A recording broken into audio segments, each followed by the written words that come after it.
Lucas and Mia stand with the landlord in the dim hallway. The landlord warns them about the thin walls and the strange noises at night. Lucas listens calmly, his hand resting protectively on Mia's lower back. Lucas smiles dismissively and signs the lease papers. He squeezes Mia's hand reassuringly, as if to promise that everything will be fine. They step inside the apartment. It is small but clean, one bedroom, a narrow kitchen, and a living room where the overhead light flickers weakly against pale, eerily smooth walls. On the second night, at exactly 3:33 a.m., Mia's eyes snap open in the darkness as a soft whisper calls her name. Trembling, Mia nudges Lucas and asks if he said something. Half asleep, Lucas mumbles that he didn't and tells her to go back to sleep. On the third night, both of them hear it. The whisper clearly calls out, "Mia." Lucas and Mia sit upright in bed, frozen with fear. They press their ears against opposite sides of the bedroom wall, searching for the source. The wall is silent, but the tension grows heavier.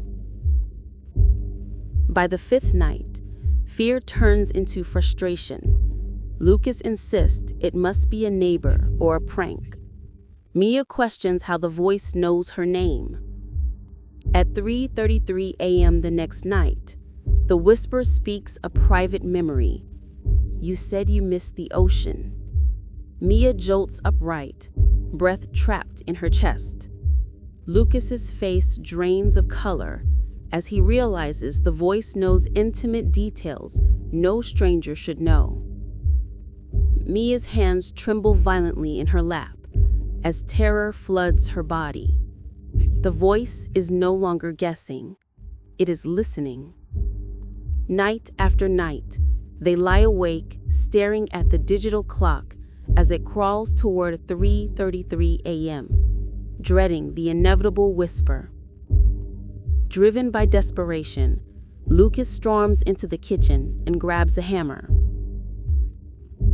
Mia rushes after him and grabs his wrist, begging him to stop, whispering that something might truly be inside the wall. Lucas raises the hammer and strikes the wall. Plaster cracks loudly, and dust fills the air. Behind the broken wall is a dark, hollow cavity, empty and silent. That night, the whisper does not return. For the first time in days, Lucas and Mia finally sleep. On the third silent night, at 3:10 a.m., Lucas puts on his jacket and tells Mia he's going out to buy food.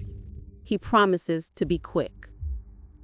Mia locks the door behind him and sits alone on the couch with every light in the apartment turned on. Her phone lights up with a message from Lucas. Lines long, still here. At exactly 3:33 a.m., the whisper rises again, this time from the wall behind the couch. "Mia." The voice grows closer, gentler, and then says, "Lucas is not coming back." Mia jolts in shock, and her phone slips from her fingers and crashes to the floor. Terrified, Mia runs into the bedroom and slams the door shut, waiting for morning in pure dread. At 4:12 a.m., the apartment door slowly opens. Lucas steps inside carefully. When Mia sees him, bloodied and shaking, she lets out a piercing scream. Lucas collapses against the wall and tells her to lock a door. His sleeve is soaked in blood, his eyes wide with fear. Suddenly, the whisper rises from the bedroom wall, now speaking in Lucas's own voice. Lucas and Mia back into the center of the room as the lights flicker violently around them. The air grows heavy, From inside the wall, something begins to shift and move. The wall bulges outward. Plaster cracks as a human handprint presses from inside. Lucas grabs the hammer and swings with all his strength, splitting the wall open. From the hole pours a deep, unnatural darkness, as if the room itself is being swallowed. A faceless entity leans out from the darkness. Voices echo from everywhere at once.